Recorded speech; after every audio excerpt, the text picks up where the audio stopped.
It's 3 in the morning, you're staring at the ceiling. Again, your body is heavy with exhaustion. Your eyes burn, but your mind, it's like someone flipped on the floodlights in your head.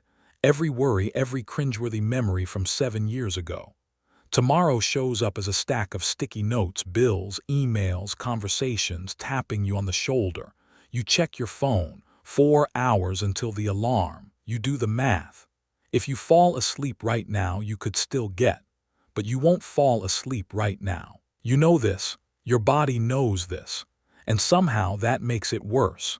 Here's the question that torments you in these dark hours. Why?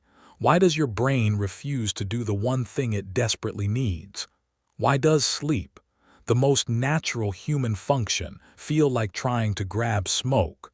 I apologize for the interruption, but please pause the video and subscribe and turn on notifications for the channel.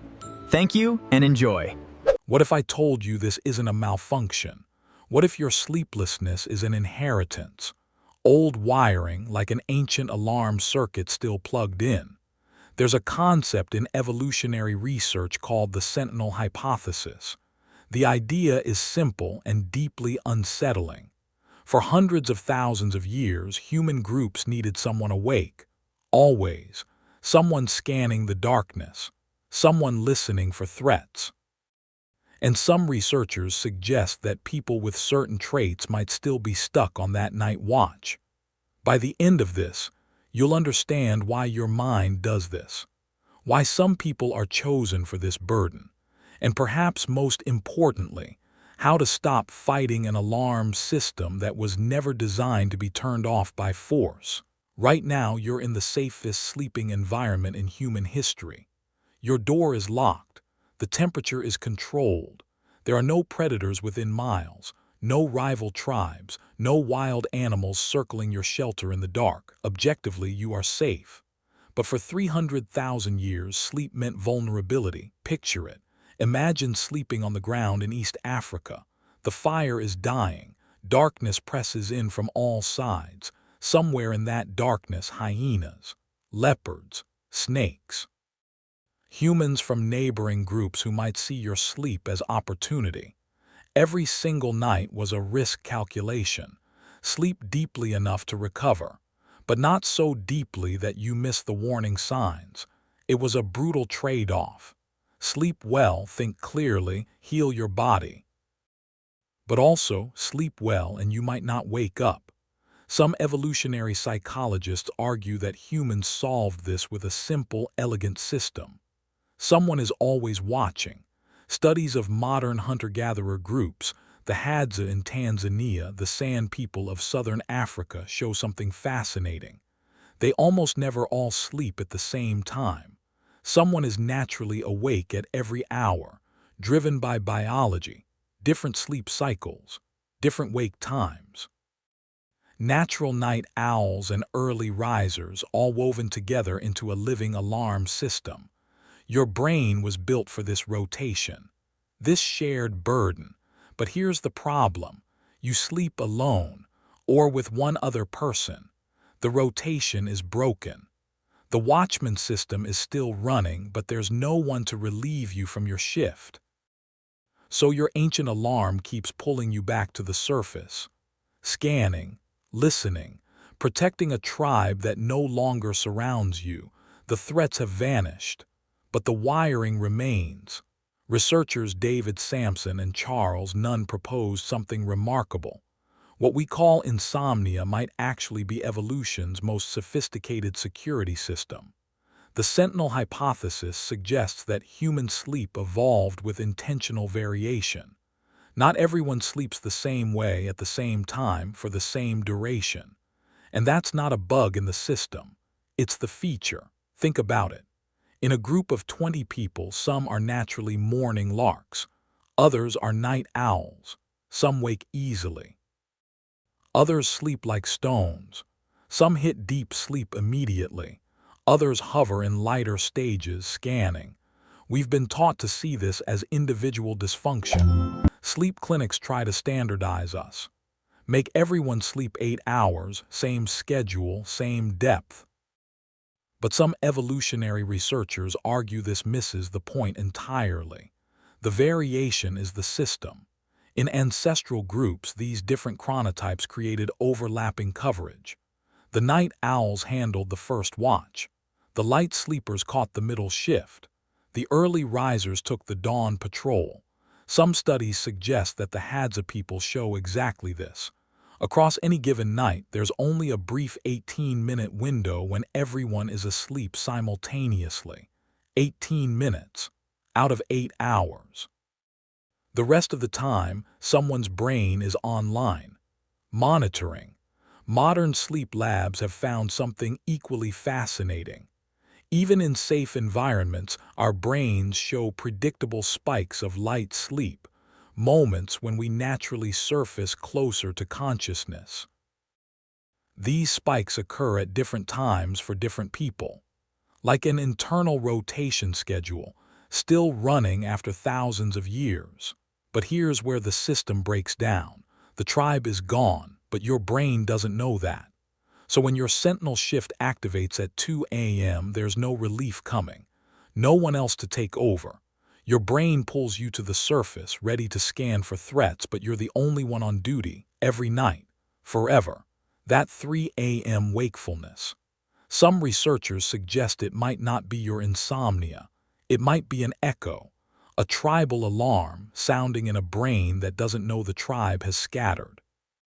But this raises the uncomfortable question. Why you? Not everyone gets chosen for the night watch. If you're listening to this at 3 a.m., chances are your brain carries specific traits. Traits that evolution once valued. Traits that made you perfect for sentinel duty. But traits that now feel like a curse. First, threat sensitivity. Your brain has a hair trigger for danger. Maybe you score high on anxiety. Maybe you've survived trauma. Maybe you just think deeply about everything, including all the ways things could go wrong. You hear a floorboard creak in the dark and your body is instantly wide awake. In an ancestral group, this made you invaluable. You'd catch the subtle sounds others missed, the shifted shadows, the wrongness in the air that meant predators were close. But in your safe bedroom, that same sensitivity turns everything into a potential threat.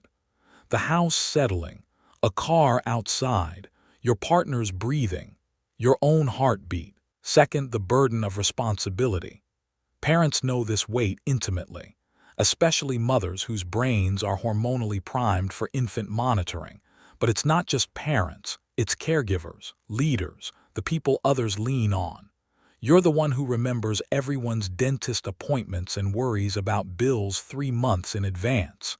If you're the one who carries everyone else's problems, your brain interprets this as a protection role. And protectors don't get to sleep deeply. You must stay ready. Always. Third, environmental distrust. Did you recently move, change jobs, end a relationship? Your brain treats new environments like potential danger zones until proven otherwise. Every corner of your bedroom feels foreign, like you're sleeping in enemy territory. Some researchers call this the extended first night effect. That restless sleep you get in hotels. Imagine that lasting months, years. Here's the cruel irony. The most conscientious, caring, responsible people become the most sleep-deprived, because those are precisely the traits that mark you for sentinel duty. Your insomnia isn't a character flaw, it's recognition. Your brain looked at who you are, how you think, how you care, how you carry others, and said, this one stays awake. But you were never meant to stand watch alone. Sleep is one of the few biological functions that fails when you try. You can't force your heart to beat slower by concentrating. You can't will your digestion to speed up. But sleep runs away the moment you chase it. Here's why. When you panic about not sleeping, your amygdala, your brain's ancient alarm system, reads this panic as confirmation. Confirmation that there is danger. That staying awake was the right choice. The loop goes like this. You can't sleep, so you worry about not sleeping. Worry floods your system with cortisol and adrenaline. Your brain interprets these stress chemicals as proof that threats are present, so it doubles down, keeps you awake, keeps you vigilant. Your frustration grows. You check the clock, calculate the shrinking hours, feel the panic rise. Each time you check that glowing screen, some researchers suggest you're sending a distress signal to your own watchman system. You're acting like there's an emergency. And your ancient brain speaks only one language. If you're acting like there's an emergency, there must be an emergency. The evolutionary logic is flawless. In ancestral environments, if you couldn't sleep despite exhaustion, it meant real danger was close. Your conscious worry would confirm what your subconscious already sensed. But now that logic traps you, your rational mind knows you're safe.